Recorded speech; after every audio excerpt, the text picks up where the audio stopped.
O mundo acabou há 7 dias, ou talvez 8. Eu perdi as contas. A noção de tempo é um luxo que não posso mais pagar. Meu nome é Arthur e eu era um bibliotecário, um homem de rotinas, de silêncios empoeirados e a calma reconfortante do papel. Agora, sou um sobrevivente, ou o que resta de um. Era uma manhã como qualquer outra, se é que existia qualquer outra nas últimas semanas. As notícias falavam de estranhos alinhamentos planetários, de uma luz incomum vinda do espaço e de uma crescente inquietação que pairava no ar. As pessoas estavam mais irritadas, mais propensas a olhar para o céu com uma mistura de fascínio e terror. Eu, como sempre, me refugiava em meus livros, buscando lógica e conforto nas histórias que conhecia. Eu estava no porão da biblioteca, arrumando uma coleção rara de manuscritos que haviam sido danificados por uma enchente antiga. O cheiro de mofo e papel velho era meu perfume favorito. De repente, o chão tremeu. Não um terremoto comum, mas uma vibração profunda que parecia vir de dentro da terra e do céu ao mesmo tempo. Foi um som que não era som, mas uma pressão que esmagava o ar, fazendo meus ouvidos zumbirem. Houve uma espécie de suspiro coletivo. Não o ouvi com meus ouvidos, mas sim com minha alma. Um silêncio que engoliu o mundo inteiro, como se o universo tivesse prendido a respiração. A biblioteca, antes cheia de zumbidos mínimos de computadores e os sussurros de páginas virando, ficou mortalmente silenciosa. O silêncio durou apenas um segundo, mas pareceu uma eternidade. E então, os sinos. Eles não vieram de nenhuma igreja que eu conhecia. Eles ressoavam de toda a parte e de lugar nenhum ao mesmo tempo, vibrando em meus ossos, em meus dentes, na própria estrutura da minha alma. Era um som que não era de metal, mas de algo mais antigo, mais primordial. Me encolhi sob uma estante de metal, cobrindo meus ouvidos com as mãos, mas o som passava pelas minhas defesas, penetrando cada fibra do meu ser. Depois, um brilho, uma luz vermelha pulsante que atravessou as pequenas janelas do porão, tingindo o pó e os livros com um tom de sangue. Me arrastei até a escada, subindo hesitante para o andar principal. O que vi lá em cima me fez recuar. O mundo havia sumido. Não no sentido de ser destruído. Ele estava vazio. As cadeiras da sala de leitura estavam lá, os computadores ainda ligados, as luzes fluorescentes zumbindo. Mas as pessoas, elas haviam sumido. Roupas vazias jaziam no chão, como se seus ocupantes tivessem evaporado no ar. Um par de óculos de leitura na mesa de um leitor, um copo de café ainda fumegava em cima de um livro de romance. O silêncio era tão opressor que doía, quebrado apenas pelos sinos incessantes e pelo brilho vermelho que agora inundava toda a biblioteca, vindo das janelas empoeiradas. Me lembrei dos avisos, dos sussurros sobre o arrebatamento. A maioria zombava, claro. Eu também zombava. Agora, eu estava aqui. Sobrevivi porque estava no porão. Sobrevivi porque não olhei para cima. Sobrevivi. Mas para quê? Os sinos não paravam.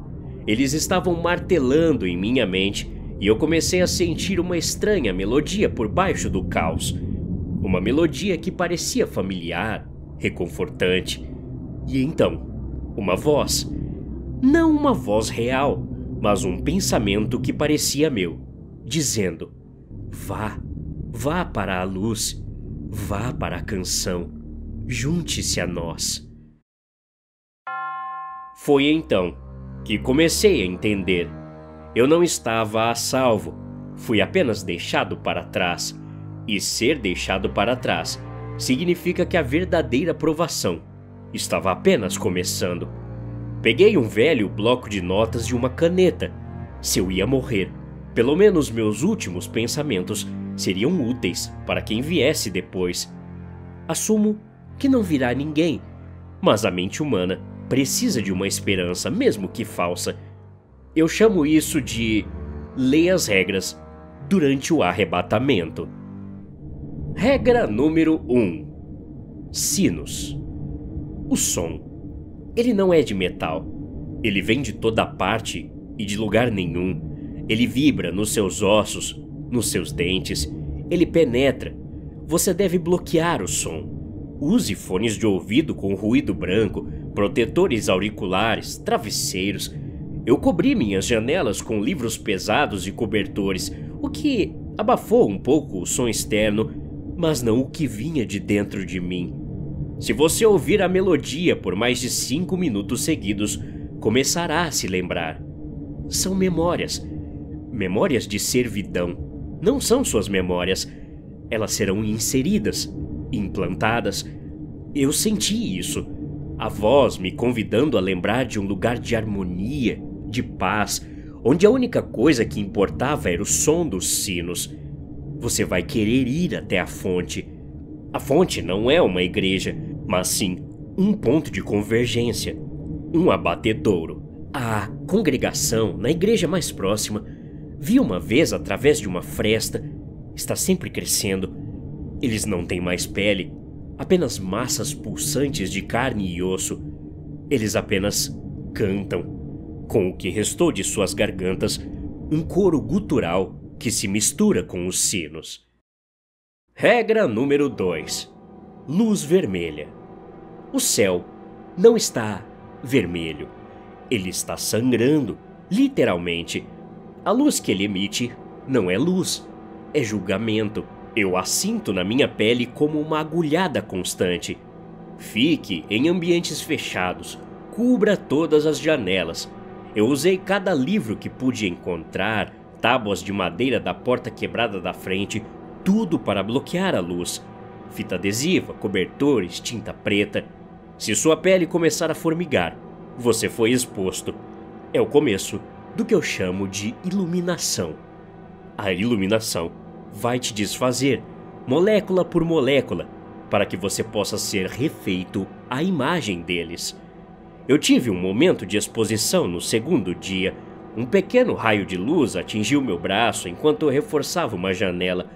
Começou com um formigamento, depois uma coceira intensa, e então pequenas bolhas vermelhas que pulsavam com a cor do céu. Em desespero, me lembrei de uma antiga superstição sobre sal e purificação. Mergulhei o membro afetado em água fria com sal grosso por exatamente 15 minutos. O sal queima a santidade. Não me pergunte por quê, apenas use. A dor foi excruciante, como se agulhas de fogo estivessem penetrando minha pele. Mas as bolhas diminuíram. A coceira parou. Se o formigamento não parar, ampute. É melhor perder uma parte de você do que perder tudo. Eu não testei a amputação e rezo para não ter que fazer isso. Regra número 3. Eles virão. Eu os ouvi, batendo na porta. Eles se parecem com seus entes queridos que se foram. Minha mãe, com a voz embargada, dizendo: Arthur, meu filho, por favor, abra. Eu me esqueci de você.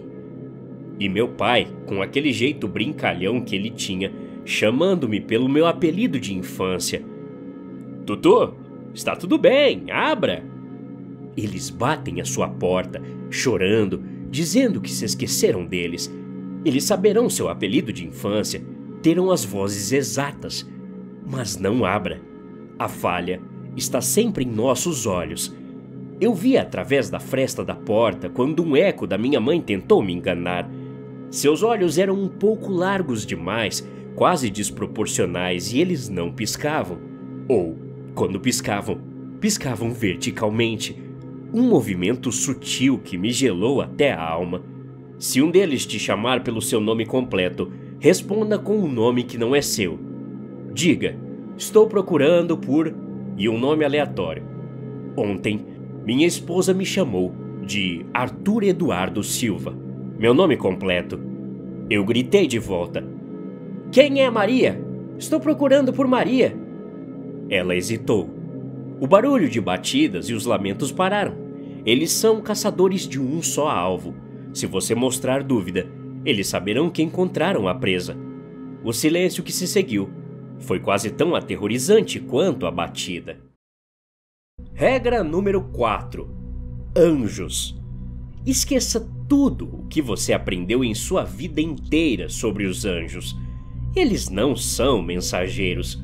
São os zeladores do matadouro, os capatazes da colheita.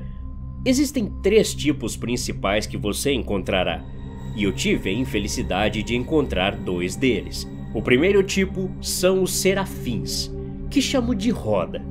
Isso porque é uma massa de anéis giratórios cobertos de olhos e asas. Eu os senti antes de vê-los. Uma enxaqueca súbita, como se meu cérebro estivesse sendo espremido, seguida por um zumbido agudo que ressoava com os sinos. Eu estava no corredor principal da biblioteca, tentando coletar mais livros para bloquear as janelas quando vi. Era como uma construção impossível, feita de luz e movimento, com olhos que giravam em órbitas que não deveriam existir. Se você ver esse tipo de anjo, não corra. Fique perfeitamente parado e feche seus próprios olhos. Pense na coisa mais mundana que puder: a receita de um bolo, a tabela de multiplicação, a letra de uma música ruim. Eu me forcei a recitar números aleatórios. Parecia ridículo, mas a dor de cabeça diminuiu e o zumbido recuou. Eles se alimentam de admiração e terror. O tédio é um veneno para eles. Quando abri meus olhos, a roda havia desaparecido. O segundo tipo são os querubins, que chamo de fogos. Isso porque são colunas de chamas com muitas asas e rostos de animais. Eu ainda não os vi pessoalmente, mas os relatos do rádio, antes que as transmissões morressem, falavam deles. Eles queimam o que é impuro, ou seja, você.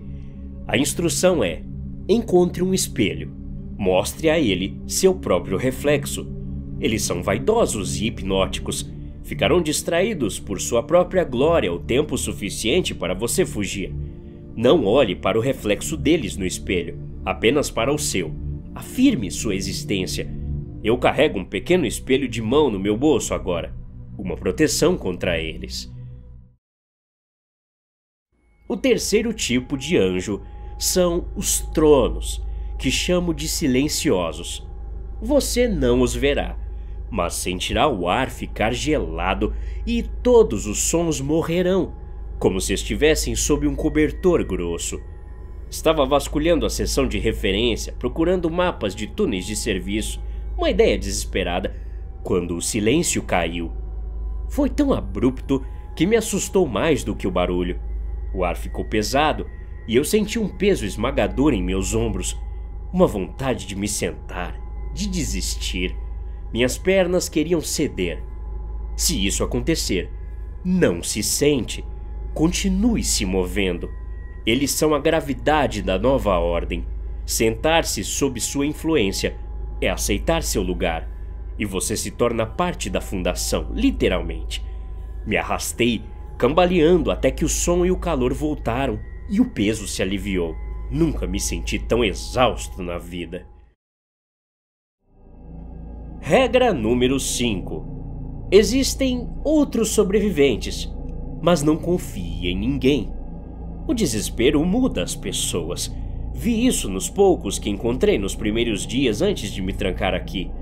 O ar agora está saturado com revelação, e nem todo cérebro aguenta. Faça o teste do espelho em si mesmo todas as manhãs. Olhe nos seus próprios olhos em um reflexo por 1 minuto. Se seu reflexo sorrir quando você não sorri, ou se ele piscar fora de sincronia, você tem um problema. Quebre o espelho imediatamente e comece a se morder. A dor te ancora, por enquanto. Eu faço isso todos os dias. Meus olhos parecem os mesmos, ainda sou eu acho. Se encontrar outra pessoa, observe-a. Se ela parecer calma demais, se não piscar, ou se seus movimentos forem fluidos demais, Ela não é mais humana. É uma casca. Uma colega bibliotecária, a senhora Almeida, veio até a porta da biblioteca no terceiro dia. Seus olhos estavam mortos. Ela se movia como uma boneca e seu sorriso era grande demais, fixo demais. Ela me chamou pelo nome e fez um gesto convidativo. Eu não abri. Eu sabia. Regra número 6. Você sentirá fome. Eu estou sentindo agora. Minhas reservas de biscoitos de água e sal e algumas barras de cereais estão diminuindo. Não coma nada que encontrar do lado de fora. A comida enlatada ainda é segura, mas inspecione cada uma. Se o rótulo estiver ligeiramente torto ou se a lata parecer respirar, fazer um leve som de estalo como uma respiração, jogue-a fora e saia de perto. Aquilo sabe que você está com fome. A tentação de abrir uma lata de feijão que respirou foi quase insuportável ontem para mim. Eu a joguei no fundo da biblioteca com um calafrio na espinha. Não beba água da torneira também. A água agora flui diretamente do rio. Você ouvirá sussurros nela. No segundo dia, sedento, eu abri a torneira. Um líquido cinzento e opaco jorrou, e eu juro que ouvi vozes distantes, lamúrias, sussurros de nomes que eu nunca soube. Eu as ouvi na água. Ferva toda a água. 3 vezes. Eu uso um pequeno fogareiro a gás para ferver a água da chuva que coleto. É um processo demorado e perigoso, mas é a única forma de beber sem ouvir as vozes. Regra número 7. Haverá momentos em que os sinos pararão. Os gritos cessarão. Aqueles que você ainda pode ouvir de fora, vindos de outras direções. A luz vermelha parecerá diminuir. Esse é o momento mais perigoso. O silêncio é a respiração deles. São os observadores. Eles não têm forma física, mas sua atenção tem peso. Quando tudo ficar quieto, é porque eles estão passando. É a caçada. Encontre o canto mais escuro da sua casa, encolha-se e pense em nada. Não reze. Rezar atrai a atenção deles. Apenas não seja interessante. Eu me escondo sob uma pilha de cobertores e livros no canto mais escuro do porão. Meus próprios batimentos cardíacos parecem altos demais. Eu me concentro em anular minha própria existência, em ser o mais insípido e insignificante possível. É como tentar apagar a si mesmo. É aterrorizante, mas funciona. Regra número 8. Ao amanhecer do 4º dia, os sinos pararam, o céu voltou ao azul. Era o dia mais lindo que eu já tinha visto desde que o mundo virou de cabeça para baixo. Eu me senti tentado a sair, a ver se a normalidade havia retornado. A regra 8 é: não saia. Esse é o filtro final. O mundo parecerá normal, mas se você olhar de perto, o céu azul será brilhante demais, a grama será verde demais. É uma pintura fresca, e o pintor quer ver quem estraga a tela. Eu abri uma pequena fresta na janela coberta. O sol era glorioso, as nuvens brancas e macias, mas não havia vento, nem um único movimento de folha. As árvores estavam imóveis, as flores perfeitamente estáticas. O mundo é uma armadilha de cola, esperando que você pise nele. Não pise, feche a fresta e espere. Regra número 9. Você precisará dormir. Todo corpo exige isso, mas o sono é o portão deles. Os pesadelos são vívidos, cheios de formas geométricas impossíveis e sussurros de promessas de redenção. Nunca durma no mesmo lugar 2 vezes. Eu, por exemplo, me movo entre o porão e um pequeno escritório nos fundos da biblioteca. Coloque um círculo de sal ao seu redor. Todas as noites, eu desenho um círculo de sal grosso no chão ao meu redor antes de me deitar. Se você sonhar com escadas que sobem para o céu vermelho, não suba, force-se a cair. Eu tive esse sonho na noite passada, escadas infinitas, cor de sangue, que subiam para um vazio que não deveria existir. Eu comecei a subir, hipnotizado, até que minha ficha caiu como um raio. Eu me forcei a cair, a despencar. Acordar foi doloroso, meus músculos doloridos, a cabeça latejando. Mas era melhor do que ser colhido. Regra número 10. Seu celular receberá uma mensagem. O meu recebeu, do governo de transição e de minha mãe, que óbvio, não era ela. Ela me enviou uma mensagem de texto dizendo: "Estou no ponto de evacuação, venha", de um grupo de resistência com um nome genérico. Mensagens dirão para você ir a um ponto de evacuação seguro no estádio local. É a maior e mais cruel mentira de todas.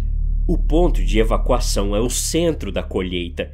Eu me lembro dos noticiários, das massas se reunindo em grandes arenas, acreditando que seriam salvas. Eles foram os primeiros a desaparecer. O estádio é o caldeirão. Desligue seu celular, quebre-o. Eu bati o meu contra uma parede de concreto até que se estilhaçou em 1000 pedaços. O único sinal que importa é o estático, que vem das ondas de rádio. Eu tenho um pequeno rádio a pilha que sintoniza apenas estática. É o som do que resta do universo. É o ruído de fundo da inexistência. É reconfortante de uma forma estranha. Faz 8 dias agora. Ou talvez 9. A comida está acabando. A água fervida tem um gosto metálico. Meus músculos doem. Minha mente está cansada. Eu me pergunto quanto tempo mais poderei seguir essas regras. Cada momento é uma prova. Cada som uma ameaça. Não há resgate. Não há plano. Há apenas você. E as regras. E a esperança insana de que, se eu seguir cada uma delas, que eu mesmo criei, cada minuto roubado do abismo, eu possa de alguma forma sobreviver. Não para ser salvo, mas para ser esquecido novamente, para me tornar tão insignificante que eles simplesmente me ignorem. A caneta está quase sem tinta. As páginas estão acabando. Minha voz interior está se tornando mais fraca e os sussurros do lado de fora, aqueles que eu tento bloquear, estão ficando mais altos. Ou talvez seja eu. Talvez eu esteja ficando louco.